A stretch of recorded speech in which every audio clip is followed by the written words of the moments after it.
Greetings, fellow conquerors, and welcome back to Ayuthayya here in EU4. This is darkfireslide, and let's get into it. So, we are successful in reloading the new patch and didn't lose all of our progress, which is great, because this start's going pretty well so far. We're currently sitting at about 260 development. We have some new fancy features, like being able to declare bankruptcy, which is pretty nice. We can also, the reduce inflation button is now also a picture button instead of a text button. Okay.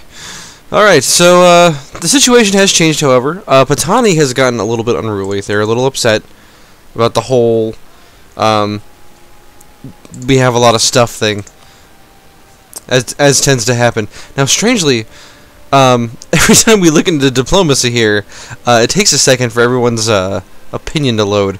But, funny thing, so we just took like 117 aggressive expansion or something like that, right? So, as we can see here, Khmer, or Khmer, or however we're going to pronounce them, since like people were giving like 30 different answers on this, they only have 14 aggressive expansion after we just took all that stuff. So, clearly it doesn't matter how much land we take from these people. If they even are people. Alright, so, let's look at, what's a joke? Of course they're people. If they weren't people, we wouldn't want to take their land and then exploit it, right? Oh man, Brunei has some delicious land. Wow. Why do I not already have this land? I mean, look at this. 21? 24? He's just been sitting here dumping points into it. It's beautiful. Oh, Brunei. Oh, you. Alright, so it was made known to me in a previous episode that we no longer require a conquistador in order to actually, like, kill natives. That's good news. Although I feel like having them should do something. I don't know. Anyway, we were preparing to do something in the last episode, and I can't remember. It's been a while since I last recorded. I think we were getting ready for a war with someone, weren't we? Perhaps. Everyone around us has some pretty dodgy alliances. Oh, another thing I forgot to mention. So, the previous patch made it so that it's impossible to take vassals. All of a sudden, wait, what? Alright, Patani's liberty desire randomly jumped down. Okay. It must be because I loaded a previous patch. I wonder if this is going to completely screw up our game here. I hope not. I hope not. That would be pretty terrible. Looks like Sukhothai has some pretty good claims here. Now we actually don't have a truce with Lanna here, and Lanna also doesn't. Oh no. Well, this seems like a great time to just take some free land. Okay, Lanna, I'm sorry that it came down to this, but we're gonna feed you to the vassal. So it sucks to suck, but it's the way she goes. We're gonna let the vassal take care of it. The vassals, plural, perhaps. Yep, looks like they're gonna do this while we just sit here and gain manpower. Oh man, suzerainty is great, isn't it? All right, so we don't have any claims on Khmer right now. I'm gonna stick with calling them Khmer since that's apparently what people think it is. We're still coring stuff. We still have a little tiny bit of overextension, but hey, it is what it is. We may need to send an army again to Brunei, or the island here of I don't even know, what is this island? I honestly don't know what the name of the full island is. Maybe a bit of a oversight on my part, that's for sure. Kedah has insulted us. So does anyone, let me know in the comments, does anyone ever actually fight wars of honor? Because I just don't see the point. Like, ever, right? Like, why would you ever fight a war of honor? Like, I don't get it, you know? Sorry about that, everyone. Doing the gentlemanly thing and closing Facebook for your viewing pleasure. I do it all for you. It's all about the viewership, you know? Okay, so we've got some separatists that are wanting to separate, as separatists often do. Oh man, Ming is starting to demand a lot of tribute. Alright. Looks like Ming is going crazy on Chagatai and Oirat at the same time. No, it's just on Chagatai. Oh, that's fair. Alright, Bengal no longer considers us a rival. Are we too big? I guess we do have 260. Yeah, impressive. We are growing so quickly. We personally ourselves have 260 development, and our vassals add even more to that, I believe. So, if we look at our vassals here, we've currently got something like, let's see, what do you guys have? So, Sukhothai has 85 development, and Patani has 53. So that's like another. So we're close to like a 400 development country here. That's nothing to sneeze at. That's like France sized. It's pretty good. I mean, granted, our army isn't going to be nearly as good, but that's just the way she goes. We want our vassals are the greatest. They just want a siege. Our vassals just want a siege on 7%. That's awesome. Alright, we paid back one of our loans. That's great. Really makes you feel good about the whole, you know, taking loans out to get the institution thing. Oh, we don't have any diplomat. Sorry, we can't demand things from you. Our diplomats are tied up again. Hold on, it's going to be about a 6-day delay while your people starve to death. Don't worry about it. Okay, and you're going to give us all 100 of your ducats. Thank you, good sir. We suffer no aggressive expansion penalty. Allegedly.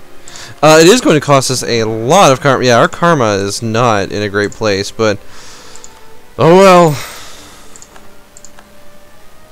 It's mine now. See, our only possible rival is Pasai, and, you know, okay, fair enough. You know, honestly, if we can, we can just keep on expanding here, it should be pretty easy to overwhelm Ming.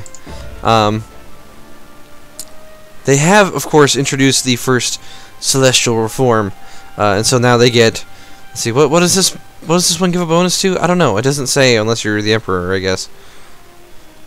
Well, I mean, good for them.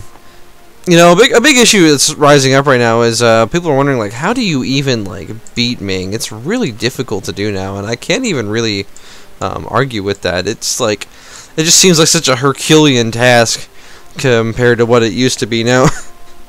Ming currently has 0 manpower and 42 mercs, which is pretty hilarious. But as we can see, we're still pretty much a small fry by comparison. We can field up to 28,000 troops, make that 38,000 because of our vassals, but not really. You know, it's not Ming levels yet. And as a matter of fact, if we just take a second to look at their overall development, yeah, they have 1,151 development, so we've got kind of a long ways to go here before we're ready to take them on. But hopefully colonizing all the Philippines will do us some good. I think this is New Guinea? Brunei's New Guinea? I don't know. It's coming back to me. Sure, we'll marry our vassal. I love you, Patani. I just wanted to confess my deepest affections for you. Don't make it weird. You're making it weird. Oh, Pasai has rivaled us while they currently fend off some pretender rebels. Well, that's a shame, isn't it? Alright, we're actually currently ahead on tech. And we've unlocked our second idea group, which is economic ideas. And thinking about it, we have so many different directions to expand in, don't we? So now we need to ask ourselves, do we attack Brunei? Do we attack Pasai? Pasai does have a rather large army, but cutting them down to size could benefit us in a lot of ways. So I think that's who we're going to attack next. However, we would really benefit from getting more manpower back, especially, wow, a 4 shock general. That's That's painful right there. Wow. That's really something. We'll see what these Malaccan separatists do. Looks like Ming are demanding more and more stuff. We're very close to paying off our loans, but to be honest, we're probably going to have to... We're going to be reeling from these separatists, so...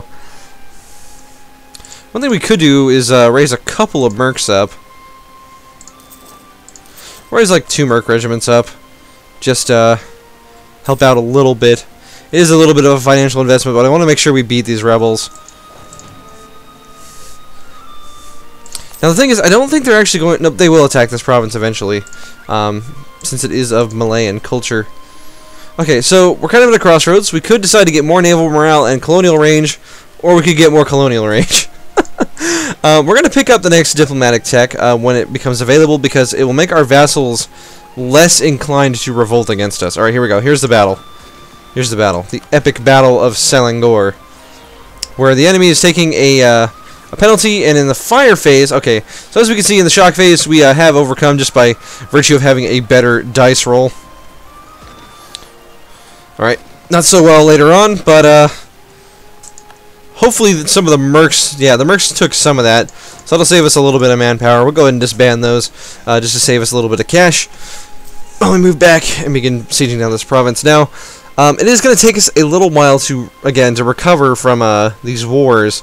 So in the meantime, we're going to be looking into other options. And just kind of resting, you know. It's good to rest every once in a while as a conqueror. Now, alright, they're going to... Ming's going to demand admin power this year. Let's see, Kamai's building a spy network, sure.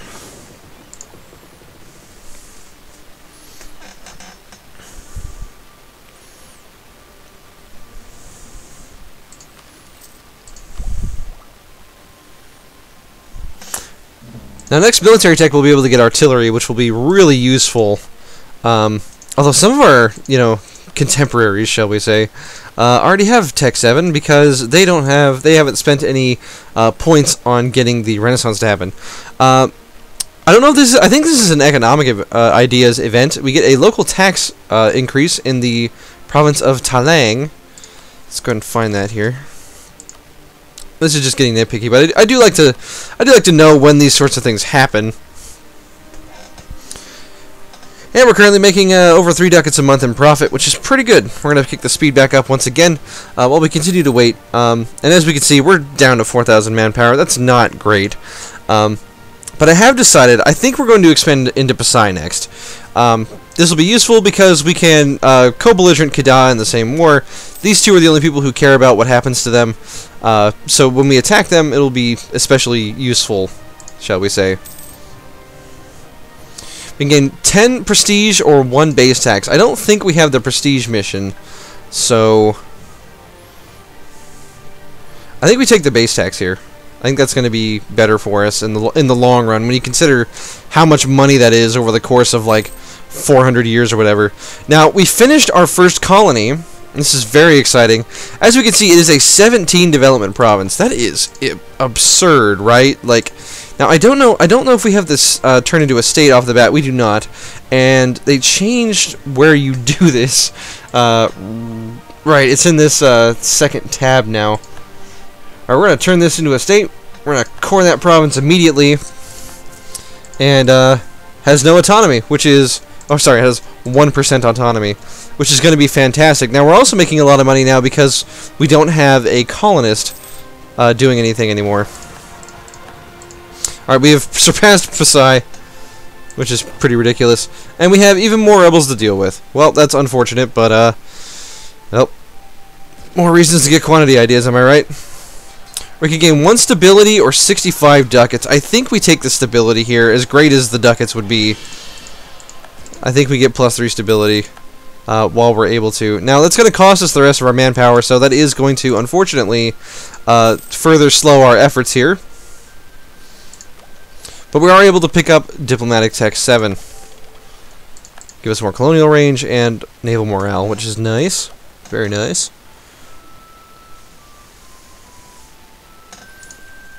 I don't know. Diplomatic Tech is, like, to me, the least inspiring of all the different techs. Oh, we could finally gain some karma. But you know what?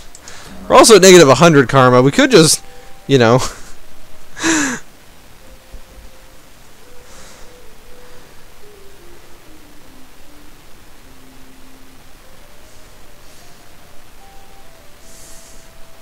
So currently from karma, we are losing 1 diplomatic reputation, which doesn't put us in a great position.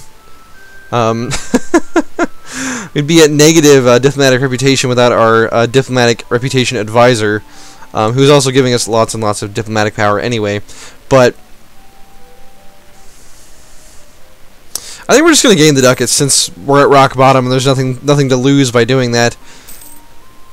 Might as well gain some money, which should allow us to repay this loan, well, soonish, anyway. Alright, Ming is going to demand more military power from us because that is Ming's favoritist thing to do. Alright, we're going to move our transports over here. We're going to pick up this fleet.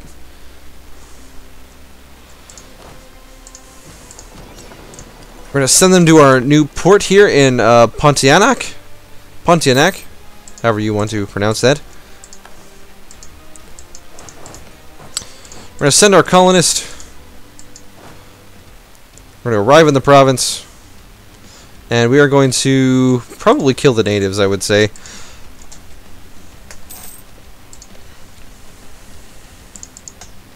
It would make our lives a lot easier, that's for sure.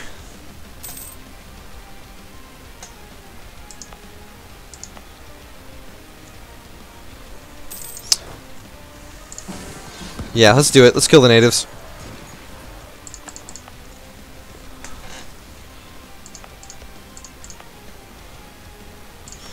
Now, what we're actually going to do is we're going to recall the colonist and resend him, because apparently this will reset the culture to what we want it to be, which is Central Tai, of course, because that is the culture that we are. Let's see if that works. That's what I'm interested in here. And aha, it does work that way. Excellent.